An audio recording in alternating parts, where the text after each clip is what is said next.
Bien, primero quisiera hacer una consideración de lo que es el arco litúrgico de estos días. Los primeros tres domingos de Pascua y sus consiguientes semanas hablan muchísimo del encuentro con Cristo resucitado. A partir del domingo pasado y las semanas que quedan, o esta semana y la siguiente que quedan, la liturgia habla más de la Trinidad, o sea, nos revela la Trinidad. Nos dice quién es el Padre, nos dice quién es el Espíritu Santo. Las primeras 3 semanas nos encuentran más con Cristo crucificado, las segundas 3 semanas nos explican cómo el Espíritu Santo obra en Cristo y cómo ellos revelan al Padre y cómo entra el Padre en todo esto. Y por eso se insiste mucho también en la venida del Espíritu Santo que remata en Pentecostés. El segundo elemento de la liturgia de estos días, yo les confieso que a mí me apasiona mucho leer los Hechos de los Apóstoles. Se los he recomendado varias veces, leerlo casi como si fuera una novela, nada más sabiendo detectar la acción de Dios nuestro Señor en esa, entre comillas, novela, ¿no? Cómo es apasionante ver cómo ya no es la obra de Cristo, ya no se predica, ya no es Cristo el que predica, son los apóstoles los que predican, son los primeros cristianos, son los primeros pasos de la iglesia, es algo precioso. Y aquí va narrando detalles. Nosotros sabemos que San Pablo pasó entre Capri y la península de Sorrento y luego fue y llegó a Nápoles, porque nos narra esos detalles en los Hechos de los Apóstoles. Y nos dice cómo se van encontrando con las personas y nos da los nombres de las personas. Y nos dice aquí, se bautizó con toda su familia. Esta, por ejemplo, es una frase que sostiene la tradición cristiana, católica, de bautizar a los niños, que a veces nuestros hermanos protestantes nos cuestionan: ¿por qué bautizas al niño si el niño todavía no sabe? Aquí está, eso es lo que sucedió en los primeros siglos. Se bautizó con toda su familia. Una mujer que tenía hijos de distintas edades, se bautizó el marido, se bautizaron y se bautizó toda la familia. Es decir, el don que reciben, la fe que reciben los padres en nombre de los niños, la asumen, digamos, ese bautismo. Ustedes recuerdan en el rito cómo son los padres los que renuncian en nombre del bebé a Satanás y profesan la fe. Y son los padres y los padrinos los que rezan el Padre Nuestro en nombre del niño que se está bautizando. Bien, todos estos detalles pues son muy hermosos. Y luego vemos en el Evangelio que vuelve Jesús a hablar del Paráclito, del abogado, de aquel que está con nosotros, que decíamos ayer en la misa del domingo. Pero añade un detalle más, que dice: ese espíritu es el que les va a llevar a hacer las obras que yo hago, es decir, a predicar, como Cristo predicaba, a hacer milagros, a consolar, a bautizar, a llevar la salvación, a expulsar demonios. Es el Espíritu que los llenó en Pentecostés el que hace que eso salga. Y de eso hemos hablado varias veces en los días anteriores. Pero añade un aspecto. Les expulsarán de las sinagogas y llegará un tiempo cuando el que les dé muerte creerá que da culto a Dios. Es decir, serán incomprendidos por muchos. Serán comprendidos y aceptados por muchos más. Pero habrá muchos que incluso querrán darles muerte. Se los he dicho para que cuando les llegue este tiempo recuerden que ya se los había advertido, dice aquí Jesús, ¿no? Y entonces nosotros tenemos que pensar que, no llegaremos seguramente al derramamiento de sangre, pero sí no debemos confundirnos o desanimarnos cuando nuestro testimonio, nuestra predicación, nuestro deseo de extender la obra de Cristo encuentre resistencia o incomprensión o incluso desprecio. Ahí el enemigo aprovecha para desanimarnos y decir: ya ves, no vale la pena. No es así. Jesús ya no sé. ¿Por qué no lo advirtió Jesús? Precisamente para que no dejemos de hacerlo, para que no nos desanimemos. Pero bien, esa es la liturgia. Hoy es el día que Juan Pablo II cumpliría 100 años de edad. Él nació el 18 de mayo de 1920, estamos al 18 de mayo de 2020. Y el Papa en la mañana hablaba de Juan Pablo II de 3 aspectos. Bueno, hacía una introducción preciosa que yo retomo aquí.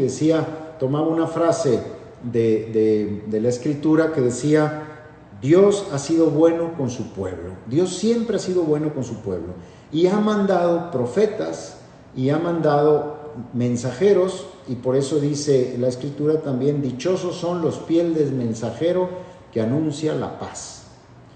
Y de eso lo hizo en la antigüedad, y el mensajero por excelencia es su Hijo Jesús, pero lo sigue haciendo a lo largo de los siglos. Y nos mandó un gran mensajero, Juan Pablo II. Un gran hombre que venía de parte de Dios. Como él decía, los señores cardenales han escogido un papa de muy lejos. Para aquel entonces Polonia pues era muy lejos, acostumbrados a los papas italianos.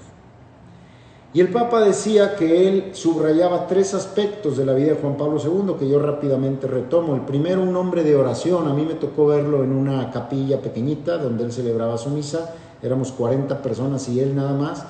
Entramos las 40 personas, él ni siquiera nos notó. Por más que hicimos con cuidado, pues hacemos ruido. 40 personas entran en un lugar, se sienten. Y él jamás levantó la cabeza, estaba profundamente metido en oración. Me impresionó mucho. Ahí yo entendí cómo Juan Pablo II guiaba a la iglesia, en la oración, no en el despacho, no, ni siquiera en el altar, en el altar sí en cuanto a oración, pero no en su predicación o en sus discursos o en sus audiencias, sino en su oración. Ahí es donde el Espíritu Santo le daba las directrices, la fuerza, la luz, el consuelo de lo que tenía que hacer. En segundo lugar, decía el Papa, que fue un hombre muy cercano al pueblo, por eso viajó por todo el mundo. Y en tercer lugar, un hombre que defendía la justicia. Y yo quiero añadir un cuarto aspecto, que fue lo que a mí más me impresionó de Juan Pablo II, además de su vida de oración. Cuando Juan Pablo II tomó el pontificado, la Iglesia se encontraba en una revolución cultural y social muy grande, y se fue distanciando el mundo de la Iglesia, o la Iglesia del mundo. Ahí es cuando viene el Concilio Vaticano II, que hace un primer esfuerzo, es un concilio pastoral, no dogmático, es decir, para ver cómo se debe presentar la Iglesia al mundo y cómo debe la Iglesia entender mejor al mundo. Sin embargo, los años posteriores al concilio, mientras aquello se aplicaba, la brecha entre el mundo y la Iglesia se fue agrandando. Nombran a Juan Pablo II y a mí lo que más me impactó es cómo conocía al mundo, cómo conocía la mentalidad del mundo, y fue un verdadero puente entre el mundo y la Iglesia. Hizo que la Iglesia alcanzara el ritmo del mundo, pero con un mensaje salvífico, porque el mundo iba muy rápido, pero al mismo tiempo se estaba perdiendo. Y Juan Pablo II supo entender el valor del acelere de algunas cosas del mundo, al mismo tiempo le dio luz, le dio cauce y lo corrigió de muchísimas cosas. Fue un verdadero puente. Pensemos entre Juan Pablo II y los jóvenes. No habíamos visto en todo el siglo, por lo menos, y no sé en los siglos anteriores, esa conexión entre millones de jóvenes y el Papa. Pensemos en la conexión entre el Papa y los musulmanes. Reunió en Marruecos 80,000 jóvenes musulmanes, el único cristiano era él y los 4 que lo acompañaban. Y les dijo a los jóvenes musulmanes: el futuro está en sus manos. Y nos hemos malentendido unos a otros, cristianos a musulmanes y musulmanes a cristianos, y en sus manos está que eso ya no suceda más. Y ¿quién se hubiera atrevido a meterse en un estadio con 80,000 jóvenes musulmanes? Él fue y les tendió la mano. Juan Pablo II hizo una gran conexión con la familia, entendió las necesidades de la familia en el mundo moderno, hizo esas catequesis de la teología del cuerpo para iluminar todos los cambios que estaban sucediendo dentro de la vida matrimonial y dentro de la vida familiar, y también en la revolución sexual de su tiempo. Fue una luz muy grande para iluminar la sexualidad humana, la vida matrimonial y la vida familiar.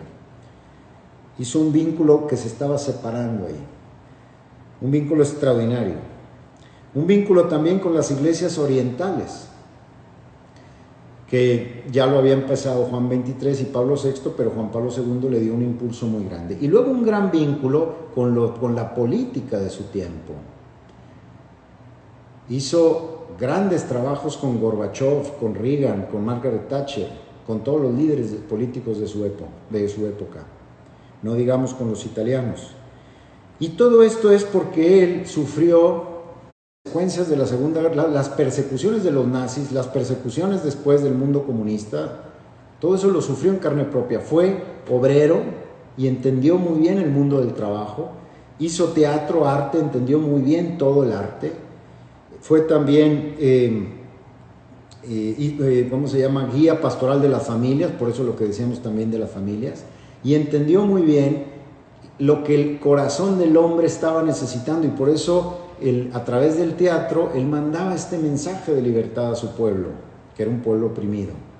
Entendía muy bien que lo que el corazón humano necesitaba era libertad en ese momento, y el corazón humano necesitaba trascendencia en un mundo que se alejaba cada vez más de Dios, y supo apelar a las fibras humanas. Fue un verdadero puente. Esa es mi experiencia. Yo tuve la fortuna de vivir en Roma como 10 años, de los 30 y pocos de su pontificado, y puedo decirles que nos acostumbramos a lo extraordinario. Cada semana, cada mes, cada año era un año extraordinario. La labor que Juan Pablo II hacía era extraordinaria, y nos acostumbramos a lo extraordinario. Entonces hoy damos gracias a Dios de que estos 100 años nos han permitido beneficiarnos de su pensamiento, de su apostolado y sobre todo de su santidad. No he desarrollado, como lo hizo el Papa, el aspecto de su oración, pero era un hombre configurado con Cristo. Finalmente, cuando su vida se deterioraba, dijo: el trabajo del Papa y la oración del Papa no han sido suficientes para remediar muchos males en el mundo, es necesario el sufrimiento del Papa.